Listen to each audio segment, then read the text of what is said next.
for the people of Kashmir and Pakistan.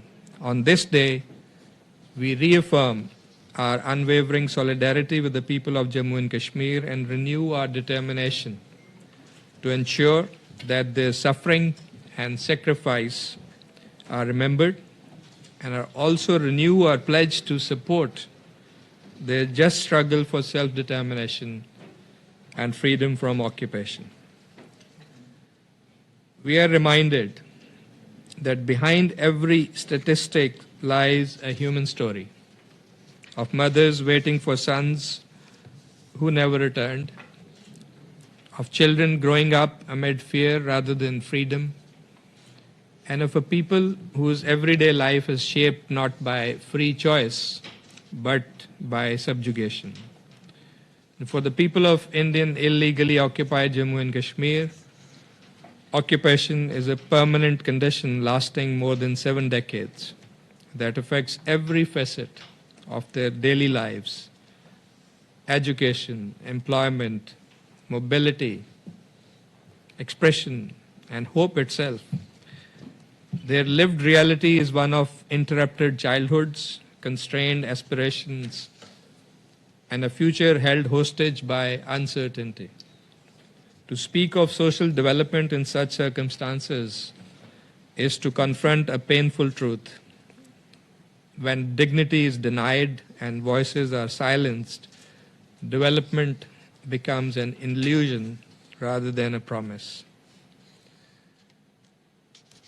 Ladies and gentlemen, with the presence of nearly 900,000 Indian occupation forces in Jammu and Kashmir, civilian life has been subjected to extraordinary militarization. Enforced disappearances, extrajudicial killings, arbitrary detentions, and pervasive impunity have left families fractured and communities traumatized. These practices have inflicted deep psychological scars, eroded trust, and damaged the social fabric of the Kashmiri society. The situation has deteriorated further since India's unilateral and illegal actions of 5th August 2019, which sought to consolidate India's illegal occupation of Jammu and Kashmir. These actions were accompanied by sweeping measures that have dramatically shrunk the civic space. Independent media has been silenced, civil society organizations constrained, peaceful assembly has been criminalized, and freedom of religion denied, and political participation has been curtailed.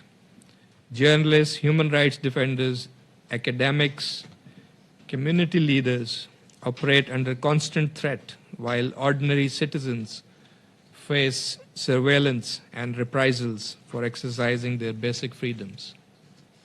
The erosion of civic space has deepened mistrust, compounded the trauma, and stripped the Kashmiri society of civil liberties. And the impact is visible across key pillars of social development, because that's what we are focusing.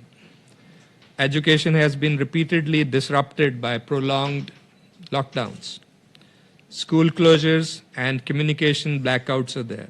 One of the highest internet shutdowns in the world have denied students access to learning, isolated young people from opportunity, and severed their connection to the outside world. Healthcare has been similarly constrained with restrictions on movement, delaying emergency care, interrupting the supply of essential medicines, and exacerbating an already severe mental health crisis, particularly among women and children. Economic life has not been spared either. Prolonged curfews and instability have devastated livelihoods, crippling tourism, agriculture, handicrafts, and small businesses, the traditional foundations of economic self-reliance in Kashmir. Youth unemployment has surged, deepening poverty and eroding prospects for a dignified future. In such an environment, social development cannot be sustained, and social justice remains beyond reach.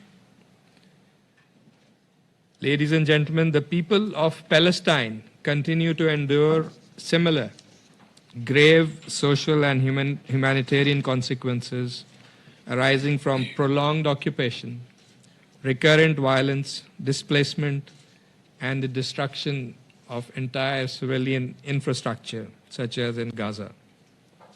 The denial of education, healthcare, housing, and livelihoods has entrenched cycles of vulnerability and despair, with women and children bearing the heaviest costs. Their experience, like that of the Kashmiri people, underscores the devastating impact of occupational development and social justice cannot be fully realized without the realization of their inalienable right to self-determination, as enshrined in the Charter of the United Nations, as affirmed in the two key covenants on human rights and several UN Security Council resolutions. If the international community is serious about leaving no one behind, then our social development agenda must confront these stark realities honestly and consistently. The commitments made in Doha